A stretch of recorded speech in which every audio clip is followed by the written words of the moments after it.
रिश्ते वो बड़े नहीं होते जो जन्म से जुड़े होते हैं। रिश्ते वो बड़े होते हैं जो दिल से जुड़े होते हैं। दोस्तों, यूनिसेफ की रिपोर्ट के मुताबिक हर दिन तकरीबन 10,000 से भी ज्यादा बच्चे अनाथ हो जाते हैं। कुछ जो अपने माँ बाप को किसी हादसे में गंवा देते हैं, तो कुछ जिन्हें उनके माँ बाप अपने से अलग कर देते हैं।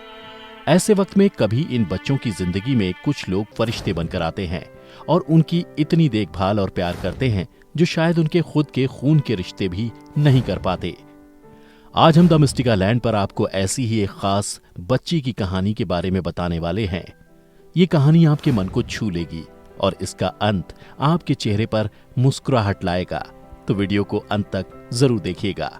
नमस्कार और स्वागत है आपका द मिस्टिका लैंड पर। दुनिया भर में हर दिन हजारों की संख्या में बच्चों को उनके माँ बाप बेसहारा छोड़ देते हैं। खासकर भारत और चाइना जैसे देशों में, जहां आज भी कहीं न कहीं बॉय चाइल्ड को प्रेफर किया जाता है, वहां नवजात लड़कियों को डस्टबिन में छोड़ देना या किसी प्लास्टिक बैग में रास्ते किनारे रख देना कुछ ज्यादा हैरानी की बात नहीं है। और अगर सिर्फ चाइना की बात करें तो चाइना के 1979 के वन चाइल्ड पॉलिसी के बाद ऐसे कई किस्से सामने आए जहां ना चाहते हुए भी कई पेरेंट्स ने अपने बच्चों को खुद से दूर कर दिया। इसके अलावा भी फिजिकल डिसेबिलिटी और मेंटल इलनेस सबसे बड़े दो कारण हैं जिसकी वजह से दुनिया भर में कई ऐसे माँ बाप हैं जो अपने बच्चों को छोड़ देते हैं। लेकिन खुशी की बात यह है कि आज भी कई ऐसे लोग हैं जिनके पास ऐसे बच्चों को देने के लिए बहुत सारा प्यार है और अपने प्यार और केयर से वो ऐसे बच्चों की जिंदगी संवार देते हैं। कुछ ऐसी ही स्टोरी है ऑस्टिन परिवार की। इनकी और इनकी बेटी प्रिमरोज की अटूट बंधन के बारे में जानने के लिए हमें साल 2014 में जाना होगा। एक दिन एरन ऑस्टिन अपने सोशल मीडिया को स्क्रॉल कर रहे थे कि तभी उन्होंने एक पोस्ट देखा जिसे ओपन करते ही उनकी स्क्रीन पर एक प्यारी सी नीली आंखों वाली बच्ची आ गई। उसे देखते ही एरन को उससे एक अलग सा लगाव हो गया। बच्ची की फोटो देखकर एरन समझ चुकी थी कि बच्ची देख नहीं सकती है। फिर भी उसने उसके हस्बैंड क्रिस से इस बच्ची को अडॉप्ट करने के बारे में बात की। जल्द ही उन्होंने इस बच्ची के लिए न सिर्फ अपने घर के दरवाजे बल्कि अपना दिल भी खोल दिया। उन्होंने इस बच्ची के बारे में और जानकारी इकट्ठा उसके एडॉप्शन सेंटर चाइना से की। जानकारी से पता चला कि इस बच्ची का नाम प्रिमरोज था और इसे कॉन्जेनिटल ग्लूकोमा नाम की बीमारी थी और ये ठीक तरह से सुन भी नहीं सकती थी।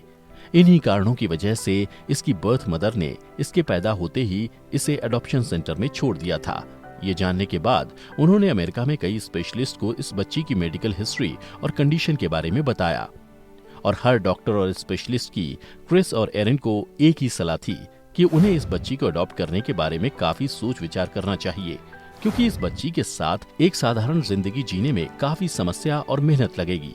लेकिन क्रिस और एरन प्रिमरोज को अपनी फैमिली का हिस्सा बनाने पर अड़े रहे। सारे लीगल फॉर्मेलिटीज के बाद और 2 साल के इंतजार के बाद साल 2016 में वो दिन आ ही गया जब प्रिमरोज अब ऑफिशियली ऑस्टिन परिवार का हिस्सा बन गई। माल नोरिशमेंट की वजह से प्रिमरोज उसके एज के हिसाब से काफी अंडरवेट थी और उसके एज के मुताबिक बेसिक चीज जैसे बॉटल पकड़ना भी वो नहीं कर पा रही थी। जल्दी उसकी तबीयत काफी बिगड़ने लगी। बुखार से पीड़ित 3 दिनों तक एरन और क्रिस चाइना में क्लिनिक्स के चक्कर काटते रहे। कई डॉक्टर्स को मिलते रहे, लेकिन प्रिमरोज की तबीयत में कुछ ज्यादा सुधार नहीं हो रहा था। आखिरकार उन्हें एक डॉक्टर मिला जिसने प्रिमरोज की कंडीशन का सही डायग्नोस किया और राइट मेडिकेशन एडमिनिस्टर किया। शायद कोई और होता तो चाइना की एडॉप्शन एजेंसी को कांटेक्ट कर प्रिमरोज को वापस लेने की बात करता, लेकिन ऑस्टिन परिवार का मानना था कि इस मुसीबत ने उन्हें प्रिमरोज के और भी करीब ला दिया।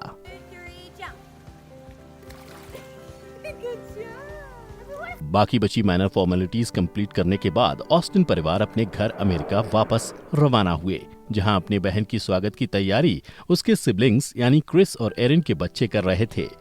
एरन की खुशी का ठिकाना ना रहा, क्योंकि प्रिमरोज की मां बनने का उसका सपना इतने टाइम के बाद अब फाइनली पूरा हो चुका था। अब उसकी फैमिली कंप्लीट थी।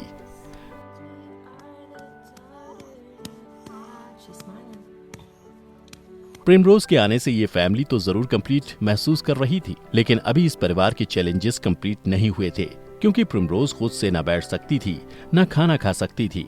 उसका विश्वास जीतने के साथ साथ ऑस्टिन परिवार को उसको ये बेसिक स्किल सिखाना भी काफी मुश्किल हो रहा था।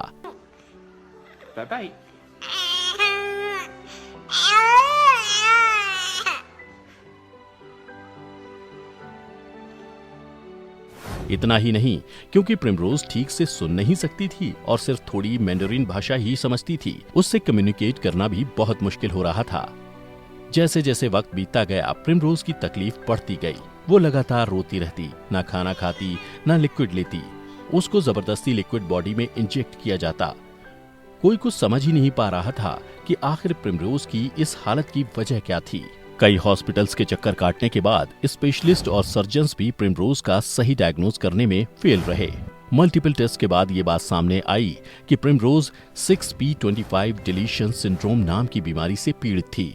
उसके ब्रेन स्ट्रक्चर, ब्लाइंडनेस और मसल टोन में प्रॉब्लम की वजह से ये बीमारी थी और इसी वजह से वो बेसिक स्किल्स भी सीखने में सक्षम नहीं थी। क्रिस और एरिन ने बिना कुछ सोचे तुरंत ही उसे बेस्ट ट्रीटमेंट देने की ठानी। पहले तो प्रिमरोज की दोनों आईज से ऑप्टिक टिश्यू निकाली गई। इस सर्जरी के बाद प्रिमरोज की पीड़ा काफी कम हुई और वो पहली बार अपने भाई और बहन के साथ हंसती खेलती नजर आई। कई MRI, सर्जरीज और मेडिसिन के बाद प्रिमरोज का दर्द खत्म हुआ और उसके कान में ट्यूब फिक्स करने के बाद धीरे धीरे वो कई स्किल्स को बड़े अच्छे से और जल्दी से सीखने लगी थी। प्रिमरोज को अपनी फैमिली का हिस्सा बनाने के बाद ऑस्टिन परिवार के Disney trips, movie nights, surgeries rooms और थेरेपी सेशंस में बदल गए थे। लेकिन फिर भी एरिन का कहना है कि अगर उसे वापस डिसीजन लेने का मौका मिले तो फिर भी वो प्रिमरोज को ही अडॉप्ट करने का डिसीजन लेगी। इस कहानी को सुनने के बाद तो हम एक ही चीज कहेंगे कि हमें एरिन और ऑस्टिन जैसे लोगों को सराहना चाहिए।